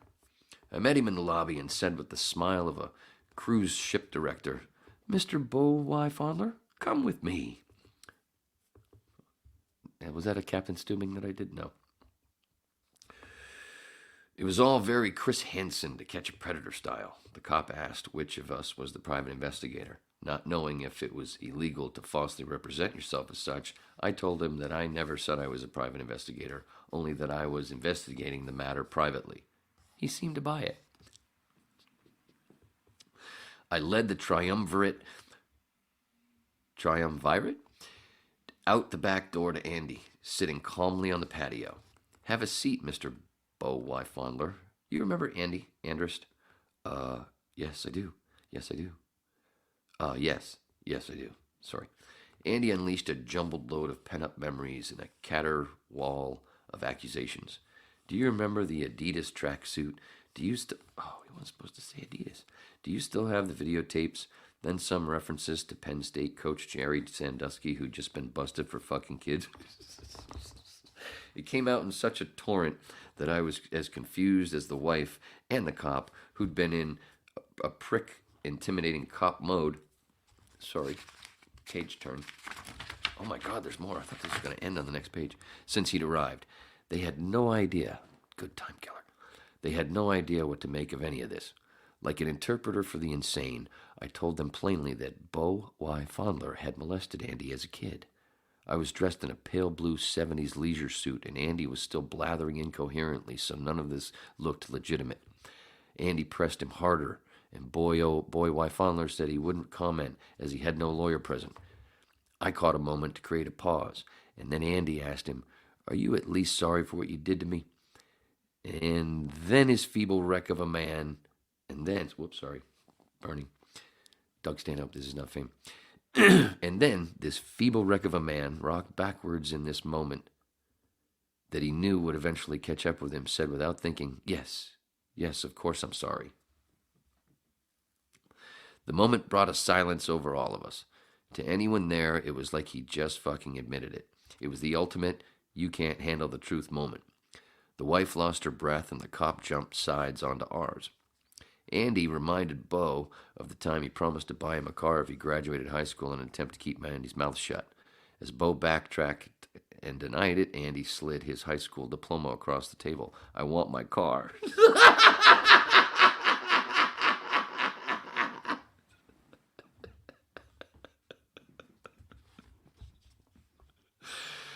Oh, wait a minute. Oh, man, I wish I'd have had that ready. Fuck him. At this point, Bo Y. Fondler asked the cop if he was required to be there and if he could leave. The cop reluctantly told him that he was free to go. He quick limped off with his cane, the hidden camera blockhead hot on his heels. The perp hid his face as our cameraman barraged him with ambush journalism questions. Bo answered none. He jumped into his car and left, without his wife. There is footage showing the cop consoling her in the parking lot, her knees buckling. Oh. We all went back to the hotel bar and celebrated. We ordered champagne, which the bartender put on the house tab after hearing the outcome. I even made a drunken phone call to console the wife, who had, by that time, already been brainwashed into believing that it was all a ruse to scam money from them. Sometimes you believe what you want to believe. Other times you believe what you have to believe. And this was what would follow us. Bo Y. Fondler filed some kind of injunction, or cease and desist to prevent us from talking about the event or showing the footage. He'd used Andy's demand for a car as proof he was being blackmailed. Not that Andy wouldn't have taken the car, but he honestly just wanted to know why this guy did what he did and how he lived with himself afterwards. Andy wanted to know if this guy cared that it had ruined Andy's psyche ever since. Psych? Oh, sorry. I wanted to know how it made Andy so goddamn funny. I wanted to know how it made Andy so goddamn funny. The best comedy comes when it's in the most horrible circumstances and the right people need to laugh. Jay the lawyer loves doing law in the same way, when it's for the right reasons. He's generally defending shitbrows who are guilty and don't deserve reasonable representation. He doesn't get these kinds of cases often where he can feel as though he is finally providing an actual benefit to society, and that's the reason he defended us, not just as a courtesy, but as a pleasure. I've asked Jay to explain exactly what happened in court in the aftermath. He tells me in detail, and then my eyes grow numb and glassy in the barrage of his legalese, the same as they had in the courtroom. I know 3 things. 1, Andy and I had to fly back to go to court wearing some thrift store suits that made us look poor but reverent. Reverent? No polyester disco suits. 2, after a lot of court speak, a judge told us he needed to sleep on it.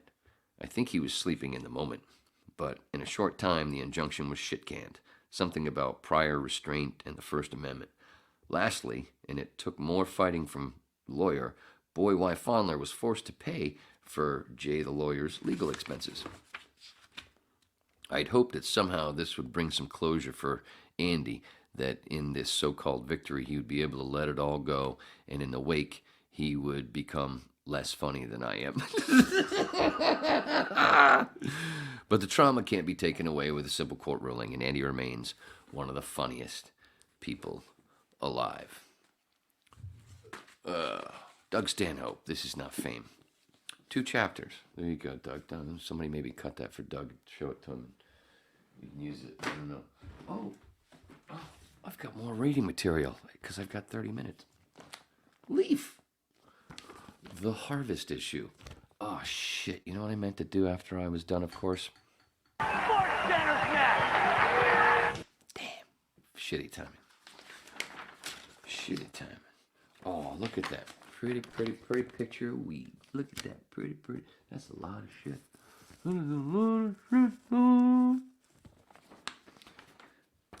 My dad would be looking at this like a centerfold.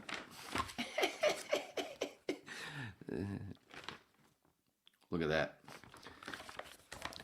Why would you... I know, I've sold Gary Payton before. Because that was his pimp. Why would you call it Gary Payton? Why wouldn't you call it the glove? If you're going to have something with that name. Because he was the glove. Wouldn't it be better to call it the glove? People would think it was a fisting thing and not weed.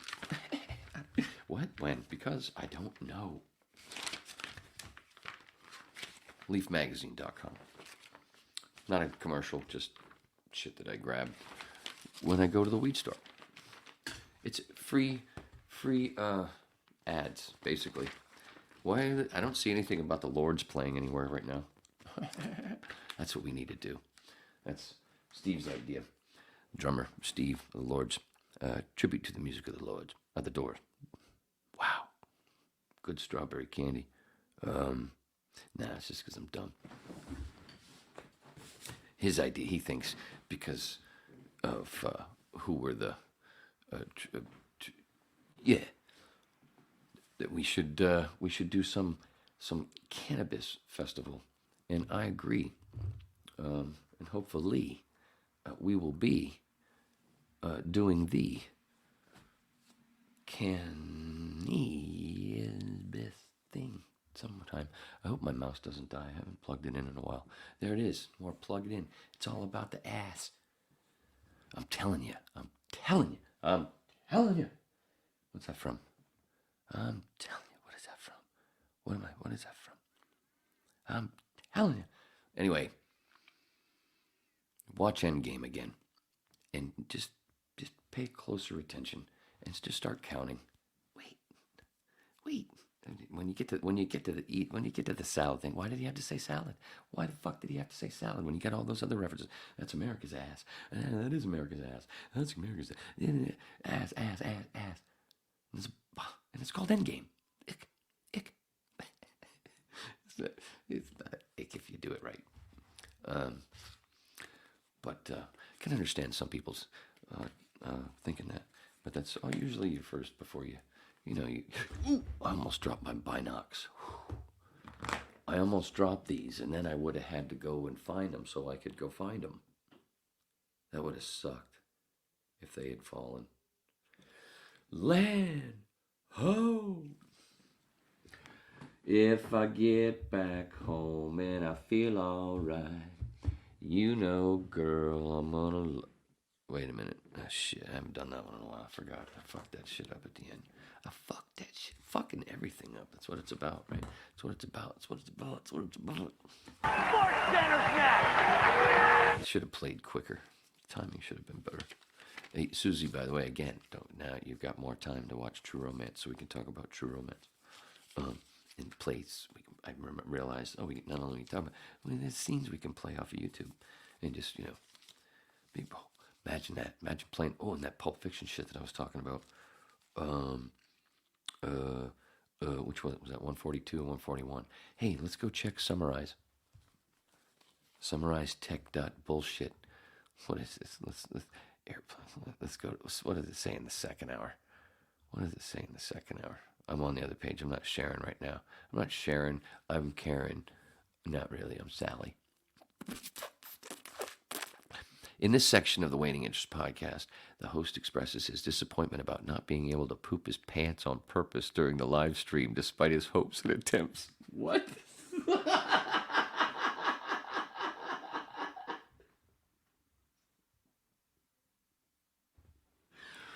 What?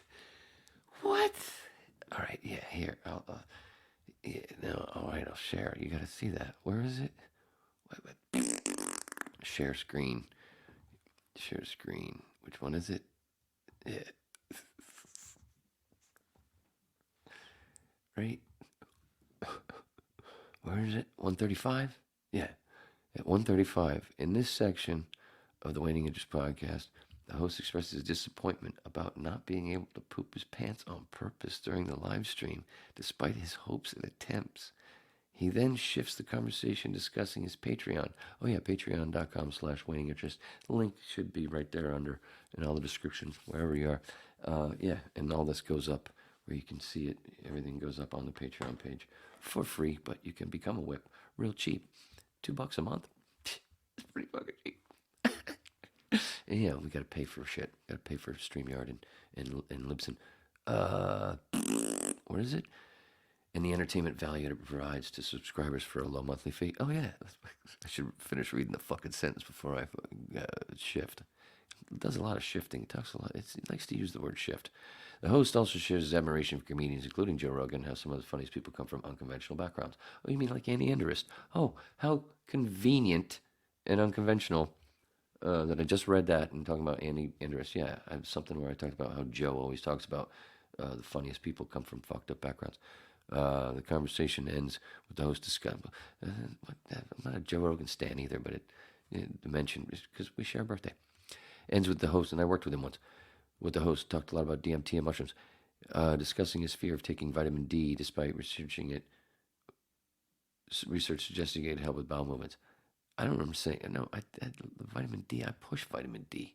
No, they got that wrong too. Must. I don't know what I said. What? When? Because. The host discusses various topics. The nice part is they've got, at least the time might be right. You can go to this time and you can go, wait, that's not what he... Including creating content for the Patreon page and mentioning Phil Henry. Phil Henry. See, oh, that's sad. It's Hendrie. A radio personality they have worked with, and I worked with him in the past. Fuck that shit up. They're remembering about his career, mentioned a Netflix documentary about him, but I haven't watched due to the cost. I ain't paying for that shit. I already know the story. That's what I said. The hosts are also share stories about working with him and encountering his ex-wife unexpectedly. What? No. That's no. No. What I said was, see, this is where it should have said the speaker shares stories about working with him, because Susie didn't. But here it says the hosts. Oh, there's one that I sent Susie. Was it from 141 or 142? Where it seemed like everything that mentions that everything she talked about, it says he, and anything I talked about says she. So it flipped us both. It flipped us. You know, we flipped. What is it? Where was I? No, but what I said was that the story was it wasn't Phil Hendrie's ex-wife. I didn't run into his ex-wife. I've never met his ex-wife.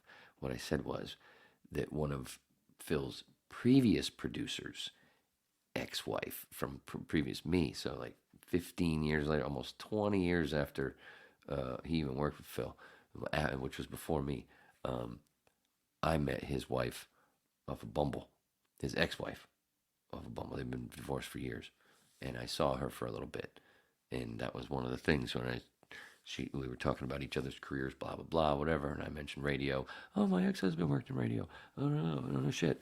Oh, he worked for Phil Henry. Oh, yeah? So did I.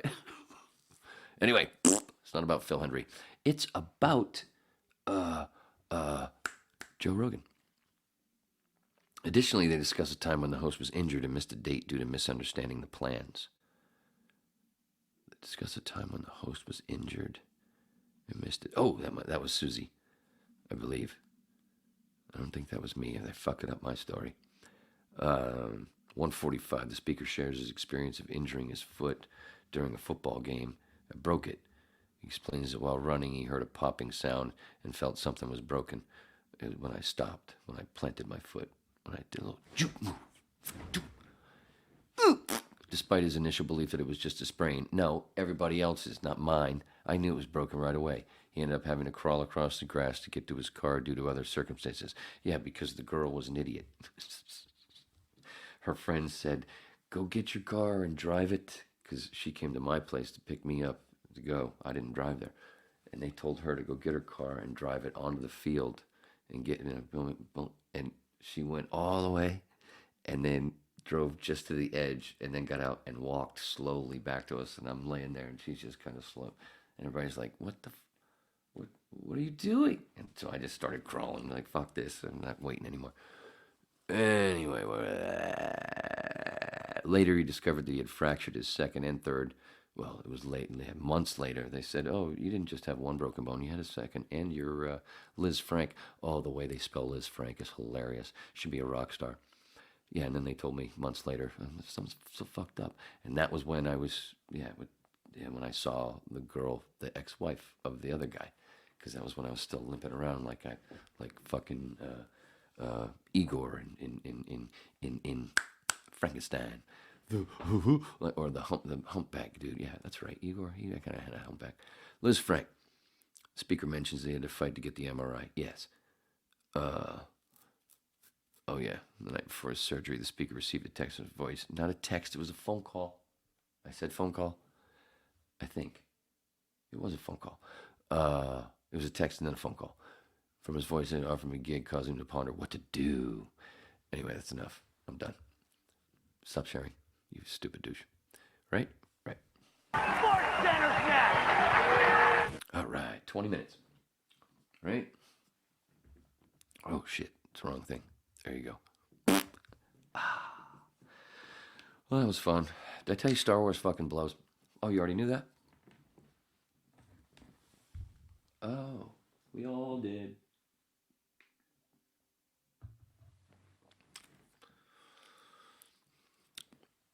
This is how I watch it now, so I can't see a fucking thing. Did you know Anakin Skywalker blew up the Death Star? Even people that aren't Star Wars dorks know that Anakin Skywalker didn't blow up, that it was Luke Skywalker that blew up the fucking Death Star. Even people that don't know, even my ma who named this little prick, swept that shit up. Little mess maker's back. What'd you call him? What'd you name him, Ma? Ichabod. There you go. Little shit's got a name now. And then this Little dance there. Yeah, the river dance. That's what Ichabod does after he's done eating and making a mess. A little bit. Why did I write down hangover IV Advil night before? Why would I have written that down? That must have been from the post-show little discussion that Susie and I had after 142, right? Stanhope. I really wanted to play a game. Hey, did I tell you Babe Ruth? 1929.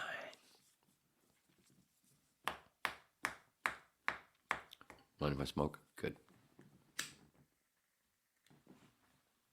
What else you got, Wayne? Wasn't there a tripping one? I had it ready to go, actually, a long time ago. Oh, look at those. Aren't those pretty? Look at that. Oh, look at that. See, this is all you should do. A little bit of wine, mushrooms, and weed, and you're good. You're good. The world will be such a better place. I hate narcotics. Don't you? Hope so. Gross. Psilocybin programs. You can actually go to the Alma Institute in Portland, Oregon. This is not a commercial. This is, sorry, I keep cutting myself off. Alma Institute, Portland, Oregon. almatraining.org. They teach you how to do the mushy. Psilocybin.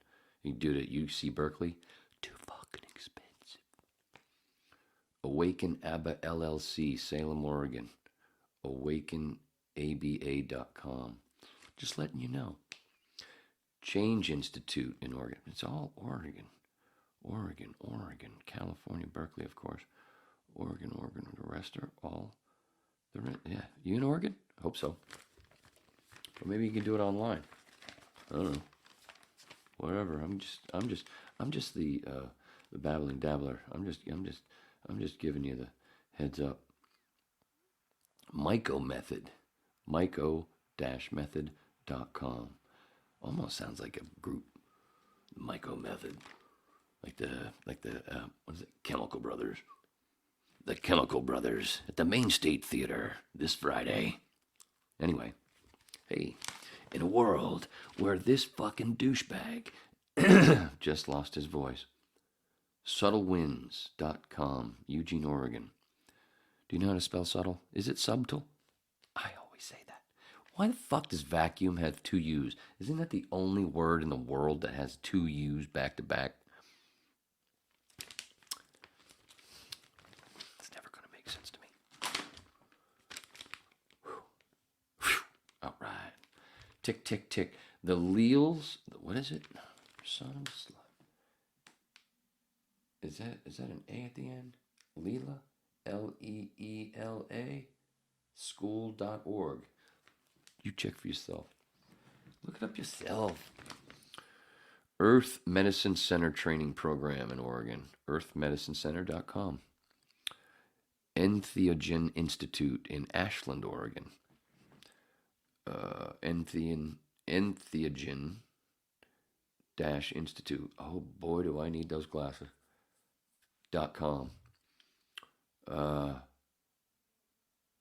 Clinical Cognitive Facilitator Training LLC in Tigard, Oregon. Tigard. My first dog was named Tig, even though he looked nothing like Tigger. He was a black lab. Racist. ClinicalCognitiveTraining.com. I already told you ChangeInstitute.com. Right. Subtle Winds. Synaptic Institute.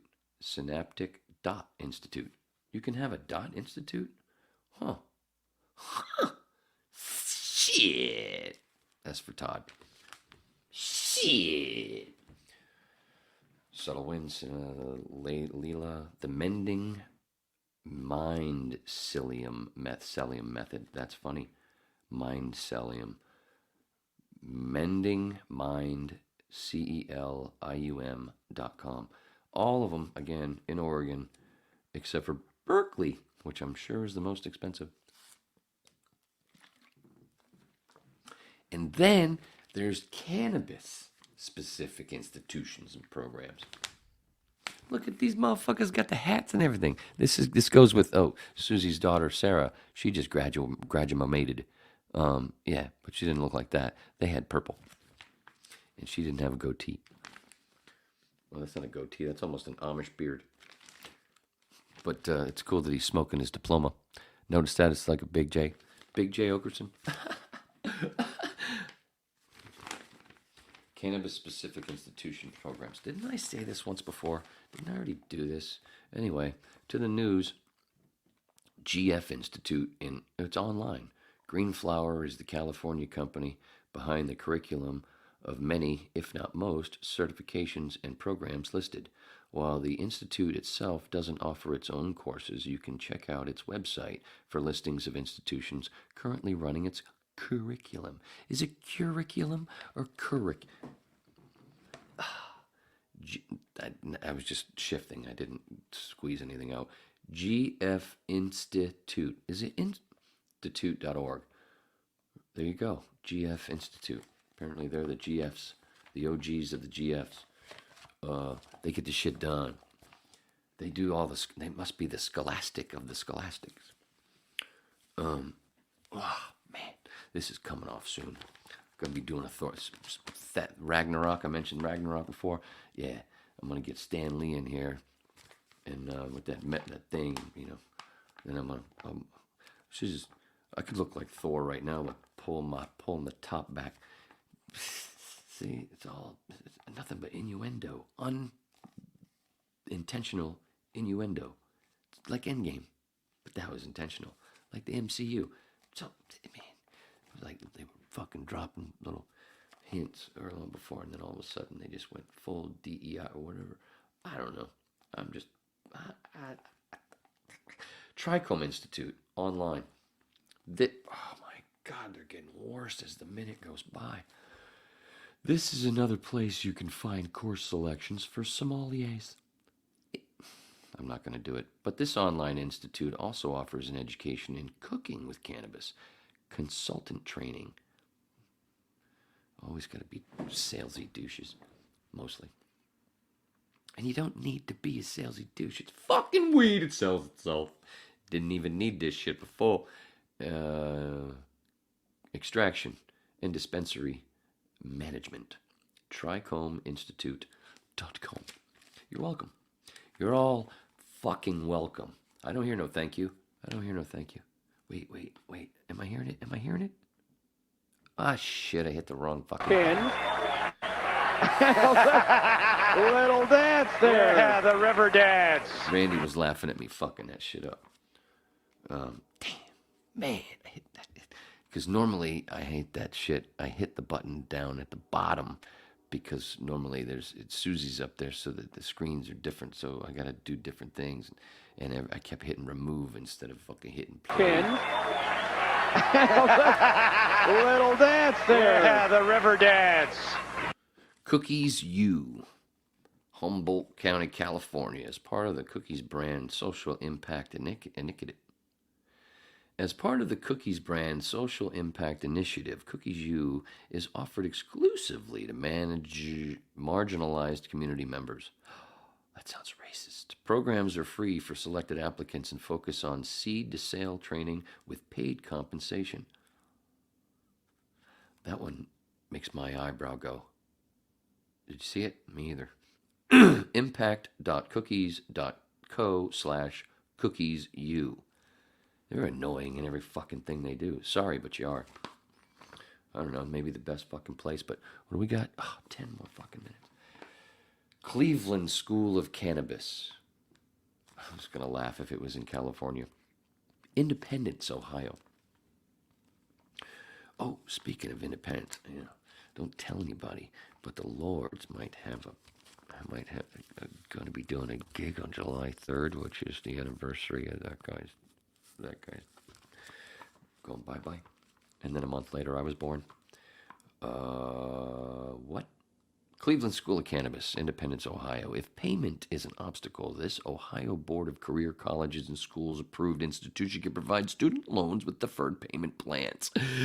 That's nice. csceducation.com/about. There you go. There's more. You want to hear another one? This is the best one. Well, I don't know if it's the best one. It's just got the best name. THC University. Everyone should go. Every school should be THC University. Anyway, where is it? It's online, motherfuckers. You ain't got to go nowhere else. We could do it together. You want to do it together? I don't either. Cannabis specific. Good God, this strawberry candy is good shit. Cannabis specific institutions like THC Uni. Oh, don't do that. That sounds so cheese dickly. Aren't restricted to the same standards as many traditional schools. So they team up with industry experts like Jorge Cervantes, Cervantes, whatever you want, to provide programs. I'd ask him to provide programs in everything from intro to CBD to terpene basics. THCuniversity.org. Nice how they rhyme too. It all goes together. Did I tell you Trichome Institute? I did. What else we got? Oh my God, these are real ones. Real universities. St. Cloud State University, St. Joseph's University in Philadelphia, St. Louis University in Cleveland. Nice try. Portland Community College in Oregon. Morrisville, New York. Sunny Morrisville. SUNY. Syracuse. Fucking Syracuse University. Motherfucking shit. Always makes me think of Chris Mullin. Because he played for a different... No. Yeah, right? Or is he St. John's? He's St. John's. Some bitch. Fuck that up. Syracuse makes me think of that other guy. Thomas Jefferson University in Philadelphia, Pennsylvania. University of Denver. University of Maryland, Rhode Island, Vermont, Illinois. Or is it Stockton in New Jersey?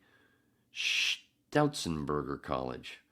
Fucking A. They must be from Africa. St. Cloud, St. Joseph, said that one. St. Louis, Portland. Beale in Bangor, Maine. Holy motherfucking shit. 6 minutes. Beale's fully online... Is everything okay? Of course it is. Not. Beale's fully online programs... I could go there. Includes focuses... Because I ain't going to Bangor. It's an hour and 20 minutes away or so. If not more. If I'm driving, it's more. Because I drive like I'm stoned. Good. Stoners are good drivers. Most of us. When? Because plant sciences... Did I say that right? No. Beale's fully online programs include focuses on... Is that correct? Is it? Beale's fully online programs include focuses on medicinal plant sciences, cannabis business administration, and cannabis business operations. See, it's starting to sound corporate and it's making me want to fucking hurl my guts out. Go poo-poo, like the thing said. I was trying to poop. I had best hopes to shit on the podcast. What the fuck? They took that. They took that. Oh man, it's like I was like I said, makes me feel like I'm married again. Colorado State University, Pueblo. Looking to live the lab life like Walter and Jesse? At CSU Pueblo, you can pursue science-oriented studies like a cannabis biology and chemistry bachelor or master of science degree. CSU Pueblo.edu. 5 minutes. Columbus, George, or is it Gorge? Because it's Gorge. That's Gorge. Hey, excuse me for a second. Northern Michigan University. You can. There you go. Hey, you can read too. While I do what I do, you can read. Oh, whoops. Lit that twice. Dumb douche. When? Because I don't know. Northern Michigan University. Marquette, Michigan. NMU provides 24-week online credit certificate. No, there's no credit thing. You made that up, bitch. NMU provides 24-week online certificates from compliance and business to healthcare and agriculture. Cannabisstudies.nmu.edu. Where's my fucking money, people? Send me some money for doing this for you. If you, email them and say, hey, I heard about it on the whip. Send that bitch some money. Sign up to his fucking patreon.com/waitinginterest. Link is in the description. Oh, and then there's the Twitter and all the other shit, too. All the other stuff. School is in sesh. It's funny, is it? I don't. The permanent marker. Cultivated. That's really what it is. It's not cultivated. It's cultivated. Okay? Pot bots. Artificial intelligence. See, it all it all comes around. All comes full circle. What did I do? What am I doing? You dumb son of a bitch. What did it say? Oh, hi there. Didn't mean to be so close to the microphone. I'm trying to do it right. Damn it, Mama, I'm trying to do it right. I told you. Lick smaller. Wait, what the fuck? Why is this not doing it? How come I get... Whatever. Artificial intelligence, or AI, could be the most impactful technology of the century, but they can't listen very well and spit out a summary. They fuck your shit up like your ex. But it isn't new, and not just your ex, I'm kidding. A lot of people do that. But it isn't new, and as we sit in the ever-evolving churn of cannabis legislation and legalization, it's important to look at emerging technological advancements with a questioning eye and ask, is AI good for the cannabis movement? It's certainly not good for the whip. Well, it is for laughs. Yeah, there's the answer. It is for laughs. 2 minutes. All right. AI took my job. The industry analysis. Emerging technology has been stealing jobs since the automatic loom was invented, helping kick off the Industrial Revolution in 1814 and driving competition for skilled mill workers rather than simple laborers. Much like today's tech workers, those skilled workers were wooed with libraries and other perks as the lower class laborers languished, assuming their role in the economy was over. All right. That's enough of that shit. That's what I did most of the... I fucking read almost this whole... I've never done that before. Not bad reading, huh? It's okay, I guess. Yeah, gotta do something. I did it, and we're almost out. Thank you for being here. Hope you enjoyed. I hope it was goofy enough. I hope it was educational enough. And it can even be more educational because, I told you. I just did it. I just showed you. Oh, and then there's a Doug Stanhope book you can read. This Is Not Fame. And also he's got another book called Digging Up Mother. Also hilarious and a great story. It's so great how, and that's how it shows how cool fucking Doug is. He just can't get canceled because he says the right thing every time, even though he's filthy, and he does it in the greatest ways. Fucking telling you that Becker and Andrist are funnier than him, and most people don't even know who the fuck they are. That's how cool that motherfucker is. That's all I'm saying, right? We almost out. What do we got? Oh, look at that. Hey, Susie, I know you're out there. Of course you are. Love you, brother. Watch why am I not hearing my... Why is it not playing? What? You son of a slut. Fucking fuck my shit up. Watch James Corbett, Corbett Report, Jimmy Dore Show, Glenn Greenwald, Gray Zone, Revolutionary Blackout Network. Look for yourself. I'm just a fun babbling lecturer, dabbler. Ryan Dawson, yeah, look at his shit. Remember, Raul Neo, AK1. Sorry I ran long. Had to bump comedian Ron White again. Thanks, Gary. Daddy loves you. Shit. Thought I had it. Messing with my peebles. Night, night, night, night, night, night, night, night.